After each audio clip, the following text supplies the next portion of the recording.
இப்போ சென்னையில ரெண்டே பேருக்கு நடுவுல தான் போட்டி. ஒன்னு இஎம்ஐ, இன்னொன்னு ரெண்ட். போரூர், காட்டுப்பாக்கம். ரெண்டட் ஹவுஸ்னா உங்க ரெண்ட், அவங்க அசர்ட். ஓன் ஹவுஸ்னா உங்க இஎம்ஐ, உங்க assert. For bookings call 8682089820. Modi அரசுக்கு துளி அளவாது சுயமரியாதை, வெட்கம் இருந்தால், சுயமரியாதை இருந்தால், மானம் இருந்தால் தர்மேந்திர பிரதானை உடனடியாக பதவி நீக்கம் செய்ய வேண்டும். நீட் தேர்வுக்கு நம்முடைய குழந்தைகள் எப்படி படிக்கிறார்கள் என்பதை பார்க்கும்போது நமக்கு இரத்த கண்ணீர் வரும். அந்த அளவுக்கு அவர்கள் கஷ்டமான ஒரு பயிற்சியை மேற்கொள்கிறார்கள். சர்வசாதாரணமாக அதில் பேப்பர் லீக் ஆகுதுன்னு ஒரு தடவை இல்லை 2 தடவை நடந்திருக்குன்னா அது யார் பொறுப்பு? At what level you will fix ரெஸ்பான்சிபிலிட்டின்னு சொல்லுவாங்க. எந்த அளவு, எந்த மட்டத்தில், எந்த அதிகாரி மட்டத்தில் நீங்கள் இதை ஃபிக்ஸ் பண்ணுவீங்க ரெஸ்பான்சிபிலிட்டி? யூபிஎஸ்சியில் கூட அந்த மாதிரி சர்ச் கிடையாது. பாடி சர்ச், எவ்வளோ சர்ச், எந்த அளவுக்கு மன உளைச்சலுக்கு மாணவ மாணவிகள் ஆளாகிறாங்க. லட்சக்கணக்கில் பணம் பொருள் செலவு செய்து படிக்கிறாங்க. எத்தனை குடும்பங்களோட விளையாடிருக்காங்க, எத்தனை தாலி அறுத்துருக்கானுங்க. அதாவது ஓட்டு போட்ட பாவத்துக்கு மக்கள் அனுபவிக்கிறாங்க. மோடி அரசுக்கு வாக்களித்த பாவத்தை மக்கள் அனுபவிக்கிறார்கள். மிருகத்தனமாக காவல்துறை நடந்து கொண்டிருக்கிறது. வரைக்கும் அந்த காவலர்களோட குழந்தைகளுக்காகவும் தான் இவங்க போராடுறாங்க. காவல்துறை வன்முறையை உள்துறை அமைச்சர் அமித்ஷா கட்டுப்பாட்டில் இருப்பது டெல்லி காவல்துறை நேரடியாக வன்முறையை கட்டவிழ்த்து விட்டிருக்கிறார். இது மன்னிக்க முடியாத ஒரு குற்றம். மோடி அரசு 12 ஆண்டுகளில் செய்த பாவங்களில் முதன்மையான சில பாவங்களில் இதுவும் ஒன்று என்று நாம் சொல்ல வேண்டும். அமைதி முறையில் போராடிய மாணவிகளை காவல்துறையை ஏவி அடிப்பது என்பது அராஜகத்தின் உச்சம். இது சர்வாதிகாரத்தனமான ஒரு போக்கு. மேகதோடனுடைய பிரச்சனையும் திமுக ரொம்ப ஸ்ட்ராங்காகவே பார்லிமெண்ட்டில் எழுப்பிட்டு இருக்காங்கிறதையும் பார்க்கலாம். இல்லைங்க, இந்த நேரத்தில் திமுக அதை எழுப்புறதுன்றது திசை திருப்பக்கூடிய வேலை. ஒரு மாநிலத்தின் பிரச்சனைக்காக இப்போ நாடாளுமன்றத்தை முடக்கிறது, இந்த நேரத்தில் முடக்கிறது என்பது இவர்கள் மறைமுகமாக மோடியை ஆதரிக்கிறார்கள், மோடி அரசாங்கத்தை காப்பாற்றுகிறார்கள், பெயில் அவுட் பண்ணுறாங்க. தனியாக திமுகவில் ஒன்றும் பண்ண முடியாது. திமுகவோட அடுத்த பிரதமர் வேட்பாளர் யார்? 29 மக்களவைத் தேர்தலில் திமுகவோட பிரதமர் வேட்பாளர் யார்? எடப்பாடி நோக்கி 24 கேட்டாங்கல்ல, அந்த கேள்விக்கு தான் இவங்களையும் வருது. திமுகவினுடைய ஆதரவும் என்சிபியினுடைய ஆதரவும் இந்த இடத்துல ஒரு முக்கிய பங்கு வகிக்கிறது. பிஜேபியை நோக்கி இந்த விஷயத்தில் திமுக நகருங்கிறத எப்படி பார்க்க? அப்படி தான் நான் பார்க்குறேன். அவங்க 3 மாதம் மேலே ஸ்டாலின் அதை கொளுத்துனார், ஞாபகம் இருக்கா? இப்போ எலெக்ஷன் டைமில் பண்ணாங்க, கொளுத்துனார். அது லைட்டரை வச்சுட்டு கொளுத்துனார். டிலிமிட்டேஷனே கூடாதுன்றதான் ஒரு ஸ்டாண்டு. இன்றைக்கி என்ன திடீர்னு அதில் உள்ளடக்கத்தை பார்த்து நாங்கள் முடிவு பண்ணோம், இறங்கி வந்திருக்காங்க. மாநில அரசையும் பகைச்சிக்கிட்டு மத்திய அரசையும் பகைச்சிக்கிட்டு இருக்க முடியாது. அதனால் கண்டிப்பாக இவர்கள் பிஜேபியை நோக்கி நகருவார்கள். இதில் உங்களுக்கு எந்த சந்தேகமும் வேண்டாம். பேரும் 6 முதல் 60% வரை ஆடி தள்ளுபடியுடன் சூப்பர் சரவணா ஸ்டோர்ஸ், சென்னை, மதுரை, கோவை.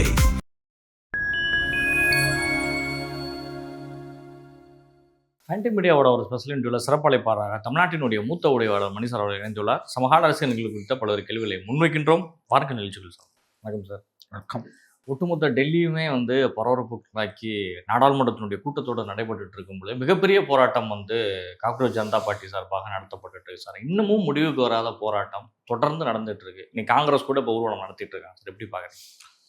மோடி அரசுக்கு துளி அளவாது சுயமரியாதை, வெட்கம் இருந்தால், சுயமரியாதை இருந்தால், மானம் இருந்தால் தர்மேந்திர பிரதானை உடனடியாக பதவி நீக்கம் செய்ய வேண்டும். லட்சக்கணக்கான இளைஞர்களோட வாழ்க்கையோடு விளையாடியவர் அவர். ஒரு முறை அல்ல, 2 முறை. நீட் தேர்வுக்கு நம்முடைய குழந்தைகள் எப்படி படிக்கிறார்கள் என்பதை பார்க்கும்போது நமக்கு இரத்த கண்ணீர் வரும். அந்த அளவுக்கு அவர்கள் கஷ்டமான ஒரு பயிற்சியை மேற்கொள்கிறார்கள்.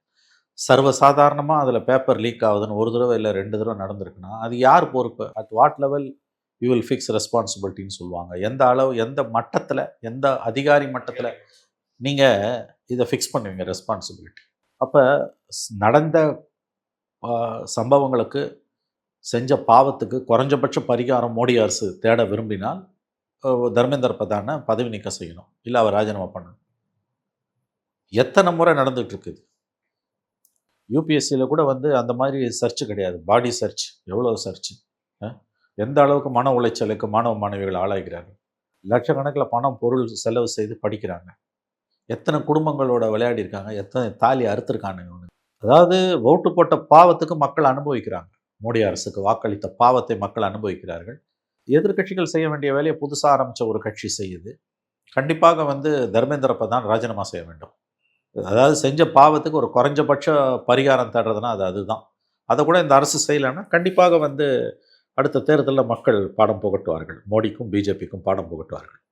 மாணவர்கள் மீது கடுமையான தடியடியும் நடத்தப்பட்டிருக்கு. பெண் மாணவர்கள் அதிகம் பாதிக்கப்பட்டிருக்காங்க. சிஜேபியினுடைய ஒருங்கிணைப்பாளரே வந்து டைரெக்ட்டா வந்து பேசுறாரு. நாங்கள் மாணவர்கள வந்துட்டு பாதுகாத்த ஓரளவுக்கு எங்களால முடியும். ஆனா மாணவிகள எங்களால அந்த இடத்துல கூட பாதுகாக்க முடியல. அதிகமா அவர்கள் பாதிக்கப்பட்டிருக்காங்க அந்த இதை தடியடியில. குறிவைத்து அடிச்சிருக்காங்க. பெண்களை குறி வச்சு அடிச்சா வரமாட்டாங்கன்னு மிருகத்தனமாக காவல்துறை நடந்து கொண்டிருக்கிறது.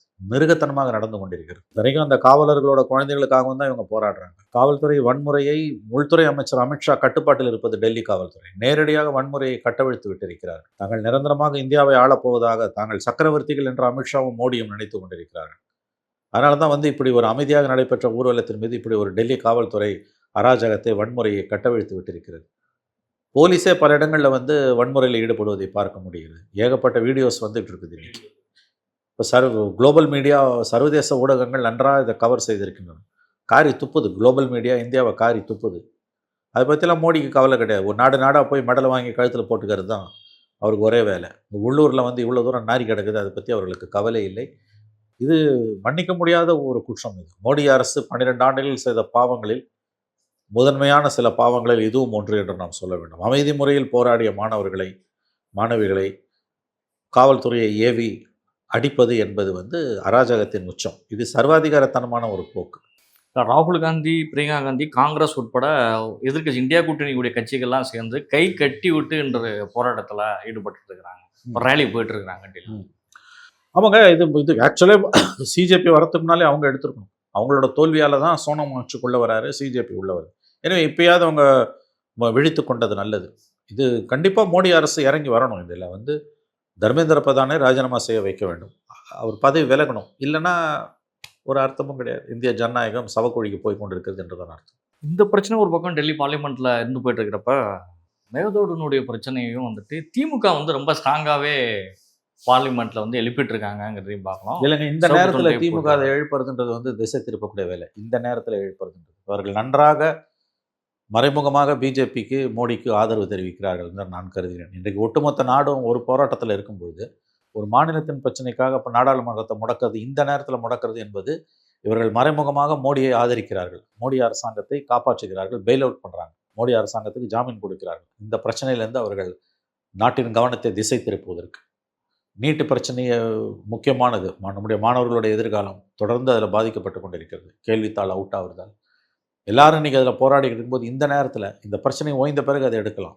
இப்பொழுதே அதை செய்வது என்பது இவர்கள் நன்றாக விஷமத்தனமாக, அதுவும் அங்கே காங்கிரஸ் கவர்மெண்ட் இருக்குது, மேகதாது பிரச்சனையை இந்த நேரத்தில் திமுக கையில் எடுப்பது என்பது மோடி அரசுக்கு மறைமுகமாக தாளம் தட்டக்கூடிய, ஜல்ரா போடக்கூடிய, காப்பாற்றக்கூடிய வேலை. இந்தியா கூட்டணியுடைய எந்த எம்பிக்கள் கூட்டத்திலையும் திமுகவும் கலந்துக்கிறவும் இல்லை. ஆனால் திமுக தனி ஸ்டாண்ட் எடுத்தாச்சு. ஓவராலாக பார்லிமெண்ட்டுக்குள்ளே, நாடாளுமன்றத்திற்குள்ளே உட்கார்ந்துருக்கக்கூடிய திமுக எம்பிக்கள் காங்கிரஸ் எம்பிக்கள் பக்கம் திரும்புவதை கூட தவிர்த்து விட்டு இருக்கக்கூடிய காட்சிகளை பார்க்கணும். சிறுபிள்ளைத்தனமானது. தனிப்பட்ட பகையாக அவர்கள் பார்க்கிறார்கள். இது ரொம்ப நாள் ஓடாது. சின்ன குழந்தைங்க பல்பம் ஸ்லேட்டு சண்டை போட்டுக்கிற மாதிரி. தனியாக திமுகவில் ஒன்றும் பண்ண முடியாது. திமுகவோட அடுத்த பிரதமர் வேட்பாளர் யார்? 29 மக்களவைத் தேர்தலில் திமுகவோட பிரதமர் வேட்பாளர் யார்? எடப்பாடியை நோக்கி 24 கேட்டாங்கல்ல, அந்த கேள்விக்கு தான் இவங்களையும் வருது. இப்போ இன்னைக்கு மேகதாது பிரச்சனையை கலப்பது மோடி கவர்மெண்ட்டை காப்பாற்றுறதுக்கு, அதில் எந்த சந்தேகம் வேணும். தர்மேந்திர பிரதான் ராஜினாமா கோரி ஒட்டுமொத்த நாடும் குரல் கொடுத்து கொண்டிருக்கும் பொழுது இன்னைக்கு மேகதாது பிரச்சனையை கையில் எழுப்புறது, தனியாக உட்காந்துட்டு போட்டோம், அது அவங்க பிரச்சனை. பட் இன்றைக்கி மேகதாது பிரச்சனையை கையில் எடுப்பது கவர்மெண்ட்டை தப்பிச்சுக்கிறதுக்கு வழிவாக்கும். அது இல்லாமல் அங்கே காங்கிரஸ் கவர்மெண்ட் இருக்கிறதால இவர்கள் நன்றாக வேஷம் போடுகிறார்கள். ஆகவே இன்றைக்கு மெல்ல மெல்ல திராவிட முன்னேற்ற கழகம் பிஜேபியை நோக்கி நகர்ந்து கொண்டிருக்கிறது என்பதற்கான மற்றும் ஒரு சாட்சி இன்றைக்கு மேகதாது பிரச்சனையை கையில் எடுப்பது. லண்டனில் இருந்து கொண்டே திமுகவினுடைய தலைவர் வந்து ஓவராலாக எல்லா எம்பிஸ்டியும் வந்துட்டு பேசியிருக்காரு. காங்கிரஸை தவிர்த்து மாநில கட்சிகள் எந்த ஒரு பிரச்சனையும் முன்னெடுத்தாலும் அவங்களோட சேர்ந்து நீங்கள் பயணிக்கலாம்ங்கிறதையும் சொல்லியிருக்காரு. அதன்படி நடந்து பார்த்தாலும் தொகுதி மறுவரை சட்டம்லேருந்து ஒரு 3லேருந்து 8 சட்டங்கள் வரை நிறைவேறுவதற்கு பார்லிமெண்ட்டில் ரெடி ஆகிட்டு இருக்குது. திமுகவினுடைய ஆதரவும் என்சிபியினுடைய ஆதரவும் இந்த இடத்துல ஒரு முக்கிய பங்கு வகிக்கிறது. பிஜேபியை நோக்கி இந்த விஷயத்தில் திமுக நகருங்கிறத எப்படி பார்க்க? அப்படி தான் நான் பார்க்குறேன். அவங்க வந்து 3 மாதம் மேலே ஸ்டாலின் வந்து அதை கொளுத்துனார், ஞாபகம் இருக்கா? இப்போ எலெக்ஷன் டைமில் பண்ணாங்க, கொளுத்துனார். அதை லைட்டரை வச்சுட்டு கொளுத்துனார். டிலிமிட்டேஷனே கூடாதுன்றதான் ஒரு ஸ்டாண்டு. இன்றைக்கி என்ன திடீர்னு அதில் வந்து உள்ளடக்கத்தை பார்த்து நாங்கள் முடிவு பண்ணோம், இறங்கி வந்திருக்காங்க. மாநிலத்தில் அதிகாரத்தை இழந்த அவர்களால் அதை தாங்க முடியவில்லை. மத்தியிலும் அதிகாரம் இல்லை, மாநிலத்திலும் அதிகாரம் இல்லை. மோடி அரசு டீலிமிட்டேஷன் பில்லை பாஸ் பண்ணுறதுக்கு திமுகவோட ஆதரவை கேட்குதுன்னா வெறுமனே ஆதரவு மட்டும் இல்லை, கேரட் அண்ட் ஸ்டிக் பாலிசினும் ஆதரவு கொடுங்க, அப்படி இல்லைன்னா ஈடி உள்ள வரும். ஒரு பக்கம் கோரிக்கை, இன்னொரு பக்கம் மிரட்டல். மாநில அரசையும் பகைச்சிக்கிட்டு மத்திய அரசையும் பகைச்சிக்கிட்டு இருக்க முடியாது. அதனால கண்டிப்பாக இவர்கள் பிஜேபி நோக்கி நகருவார்கள். இதில் உங்களுக்கு எந்த சந்தேகமும் வேண்டாம். டீலிமிட்டேஷன் பில்லை ஆதரிப்பாங்க. மெல்லமாக இதுக்குள்ளேயே அமைச்சரவைக்குள்ளேயே போனாலும் ஆச்சரியப்படாதீர்கள். அதற்கும் வாய்ப்பு இருக்கிறது. அவர்களுடைய கடந்த கால வரலாறு அறிந்தவர்களுக்கு நன்றாக தெரியும். அவர்கள் கண்டிப்பாக அந்த நிலையை எடுத்தால் உங்களுக்கு அதில் எந்த விதமான ஆச்சரியமும் இல்லை. இப்போ ஏற்கனவே மம்தா பானர்ஜிக்கு செந்தூர் 20 MP ஆதரவு இருக்குது, சிவசேனாலேருந்தும் ஒரு ஆதரவு இருக்குது. ஆனால் என்சிபி திமுகவே முழுமையான ஆதரவை கொடுத்தாலும் என்சிபியினுடைய முழுமையான ஆதரவு இருந்தாலுமே இந்த அப்படியும் வந்து துண்டு விழுது. 16 சீட்டு விழுது. எஸ்பி சமாஜ்வாதி பார்ட்டியை பேசிட்டு இருக்காங்க. ஸோ சமாஜ்வாதி பார்ட்டி உள்ளே வந்ததுன்னா திமுக வாக் அவுட் பண்ணிச்சுன்னா, அப்ஸ்டைன் ஆச்சுன்னா காப்பாற்றிடலாம். அதுக்கு வாய்ப்பு இருக்குது. ஆனால் இவங்க அப்ஸ்டைன் ஆனாங்கன்னாலும் அது நேரடியாக வாக்களித்ததுக்கு இணையாகத்தான் பார்க்கப்படும். அதனால் இவங்க நேரடியாக வாக்களித்தாலும் அல்லது வாக்கெடுப்பில் கலந்து கொள்ளாமல் புறக்கணித்தாலும் அது பாஜக ஆதரவு நிலை என்பது பட்டவர்த்தனமாக தெரிந்துவிடும். கண்டிப்பாக அவர்கள் இந்த முறை முடிவு செய்து விட்டால் வாக் அவுட்லாம் பண்ண மாட்டாங்க, ஆதரித்து ஓட்டு போட்டுருவாங்க.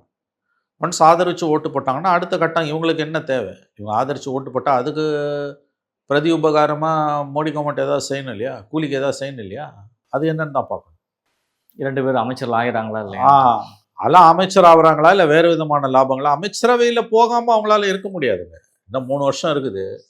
இந்த 3 வருஷத்துக்குள்ளே அவர்கள் வந்து அமைச்சரவைக்குள்ளே போகாமல் இருப்பது என்பது எனக்கு தெரிஞ்சு வாய்ப்பு குறைவு. உறுதியாக சொல்லலை, பட் அதுக்கு வாய்ப்பு குறைவு. அவங்க போவாங்க, எனக்கு என்னமோ அப்படி தான் தோணுது. அவர்கள் கண்டிப்பாக அதை நோக்கி நகருவார்கள் என்று தான் நான் கருதுகிறேன். உமன்ஸ் ரிசர்வேஷன் மசோதாவையும் கொண்டு வரணும்னு சொல்லி திமுக தான் முதல் குரலே கொடுக்குது. இந்த நாடாளுமன்றத்தினுடைய கூட்டத்தொடரிலே அதை கொண்டு வரணும். ஏற்கனவே விமன் ரிசர்வேஷன் பில் சட்டமாக வந்துருச்சுங்க. அவங்க ஏன் இந்த கார்டை கையில் எடுக்கிறாங்கன்னு தெரியல. ஏற்கனவே அரசியல் சாசனம் திருத்தப்பட்டு விட்டது. இப்போ கொண்டு வந்து அதை பிரச்சனையை குழப்புறாங்க. அவங்க நன்றாக குழப்புகிறார்கள். அப்படித்தான் நான் அதை பார்க்கிறேன். அவங்க ஏதோ கணக்கு போடுறாங்க. அவங்க ஒன்றும் தமிழ்நாட்டு கட்சியை ஒழிய அவங்க ஒன்றும் தேசிய கட்சி கிடையாது. அவர்கள் தமிழ்நாட்டில் இருக்கக்கூடிய ஒரு மாநில கட்சி. ஏக இந்தியாவிலையும் அவங்களுக்கு பிரதிநிதித்துவமோ ஓட்டோ கிடையாது. ஆனால் அப்படித்தான் அவர்கள் தங்களை நினைத்து கொண்டிருக்கிறார்கள். அது வரும் நாட்களில் அவங்களுடைய உண்மையான முகம் இதுவரை தெரியாதவர்களுக்கு தெரியும். என்சிபியில் சரத்பவார் தரப்புல இருந்து ஏறத்தாழ வந்து இணைப்புக்கான முயற்சி வந்து ஒரு இடத்துல இருந்தாலும் இது வரைக்கும் சுப்ரியா சுலேவுடைய வார்த்தைகள் எதுவுமே வந்துட்டு அந்த மாதிரி ஒரு பேச்சுவார்த்தைக்குள்ளேயே நாங்கள் போலேங்கிற ஸ்டேட்மெண்ட்டை தான் அவங்க கொடுத்துட்ருக்காங்க. ஆனால் என்சிபியும் பிஜேபியும் நெருங்குகிறது அப்படிங்கிறத எப்படி பார்க்க? அப்போ சரத்பவார் என்ன வேணால் செய்வார். அவர் எதுவும் செய்யக்கூடியவர். அந்திம காலத்தில் இருக்கிறார். 8 MPs அவர் கட்சியில் பாதி பேரை பிரித்து அவர் தான் அனுப்புனார். இப்போ அவரும் போவார், கண்டிப்பாக போவார். சரத்பவாரும் போவார், உங்களுக்கு எந்த சந்தேகமும் வேண்டாம். வேறு வழி இல்லை. அவங்களுக்கு நாலா பக்கமும் நெருக்கடி முத்துது. காங்கிரஸுக்கான ரிவைவல் வாய்ப்பே குறைவுன்னு தெரியுது. பிஜேபியோட நெருக்கடியை சமாளிப்பதற்கு அந்த பக்கம் போவாங்க. அதுக்கு தேவையானது அவங்களுக்கு கிடைக்கும். பொண்ணாகவோ பொருளாகவோ பதவியாகவோ கிடைக்கும். அப்படி இருக்கும்போது எதுக்கு அவங்க அதை விட்டுட்டு போவாங்க? பல ஆயிரம் கோடிகளை கூட கொடுக்க தயாராக இருக்கும் பிஜேபி. அப்படி இருக்கும்பொழுது அவர்கள் எதற்காக சரத்பவார் ஏன் அதை வேண்டாம் என்று சொல்ல வேண்டும்? ஏன்னா கட்சி மொத்தமாக காலி, மொத்த வாக்கு வங்கி அங்கே போயிடுச்சு, எலெக்ஷனில் தோத்துட்டாங்க. இதுமாதிரி தனி கடை விரிச்சு என்ன பிரயோஜனம்? அதனால் சரத்பவார் என்ன வேண்டுமானாலும் செய்வார், சந்தேகம் வேண்டாம். நிச்சயமாக சார், நம்மளுடைய நேரங்களை ஒதுக்கி பல்வேறு கேள்வி பதில். நன்றி சார்.